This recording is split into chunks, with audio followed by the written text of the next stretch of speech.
Namanje futhi ngisaphinde ngiyasho ngithi ngiyakukhuza Nhlanhla Mkhwanazi, ngiyakukhuza ndoda yamadoda. Lolu daba labakhwanazi kanye namancube ulungena nge-wrong approach Nhlanhla Mkhwanazi, ulungena nge-wrong approach, ulungena kabi, ulungena ngokuchema. Uyabona wena Nhlanhla Mkhwanazi, ngikulalela kahle mawukhuluma, ufike ungene engazuthi uyiphoyisa down the line, along the way bese ishintsha inkulumo ebese uba umkhwanazi. Manje leyo nto Nhlanhla Mkhwanazi iyasixaka siyi-society. Mawiqala indaba yakho uyiqala njengephoyisa elizobheka ukuthi ngabe akukho ni la kuphulwa khona umthetho, elizoqinisekisa ukuphepha. Kodwa mase sikulalelisisa kahle sewuqhubeka ukukhuluma, ubese ushintsha lengubo yobuphoyisa uyigumule bese wembatha ingubo yabakhwanazi.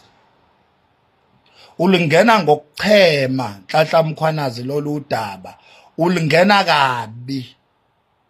Asikakhohlwa njalo Nhlanhla Mkhwanazi ukuthi wena uthe ufungile under oath waqambela uBhekicele amanga. Ngesikhathi usawaqamba lamanga besithi thina society ukhuluma iqiniso, saze samzonda uBhekicele, simzonda nanokuthi wayekade sibize ngeinunu. Uthe sewubona wena Nhlanhla Mkhwanazi ukuthi uBhekicele ukuprova lo wrong, amanga akho aseyabanjwa, wakhokhoba wagijimela kwabezindaba wayokwenza i-public apology confirming ukuthi under oath you lied about Bhekicele. Wakhokhoba wagijimela kwabezindaba while uCele esakhuluma esakwi-podium ebamba amangakho, wena wagijimela ngapha kwa-left kwabezindaba wayoxolisa kuCele ngoba amangakho esebanjiwe. Asikakakhohlwa lokho. Wena vele isazokubuyela ngoba waqamba amanga under oath, wabuya wazokwenza i-public apology. Sisalindile lelo cala ngoba ukuqamba amanga under oath icala eSouth Africa according to the constitution. Namhlanje nalo udaba olubucayi lomhlaba phakathi kwabakhwanazi namancube. Amancube akhonjwe umunwe kangangezwe lakhe, umnikazi wezwe uyena okhombe umncube.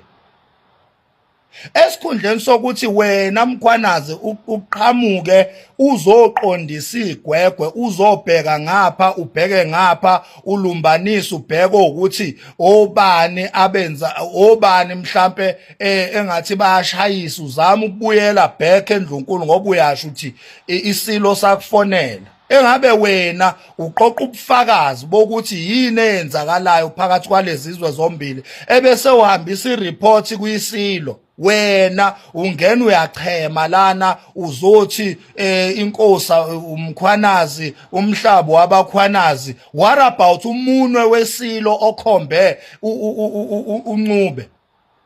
What about umunwe wesilo? Okusho ukuthi awusawu-respect manje umunwe wesilo okhombe uncube. Nalapho asisho ukuthi oncube ba-right, asisho njalo ukuthi oncube ba-right, asithemi thina. Thina iyodwa into esiyishoyo sithi akuvele iqiniso, siyochema neqiniso thina. Okwamanje in respect of umunwe wesilo okhombe uncube wawusumsikela indawo. Uma nina bakhwanazi nikuphika lokho nithi le ndawo eyenu, provani lokho. Uproveni ukuthi eyenu kusukela kuphi kugcina kuphi, nikusho ngani lokho. Hayi ukuthi wena phoyisa uzongena uzochema. ufuna ukusebenzisa ama-state resources ukuthi ulwe izimpi zakhe ey'personali zokuthi wena umkhwanazi. Leyo nto sithuli siyibhekile siyi-society. Sithuli sikubhekile Nhlanhla Mkhwanazi ukuthi wena ufuna ukusebenzisa ama-state resources ukulwa izimpi zakho ey'personali zabakhwanazi.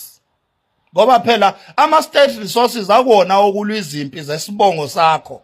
Cha, awokusiza umphakathi. Manje wena ususebenzisa ama-powers nama-resources estate omphakathi ukuthi ulwe izimpi zakho zesibongo sakho esipersonal.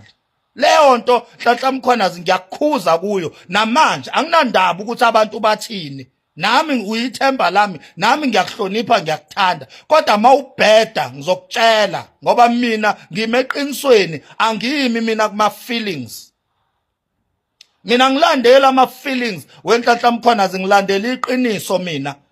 As much as ngikuthanda ngeqiniso, angikuthandi ngama feelings.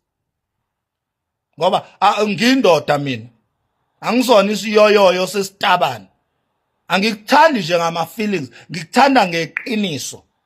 La wenza khona iqiniso ngiyakuthanda. La usangana khona udakwa ngizokutshela mina, ngizokutshela.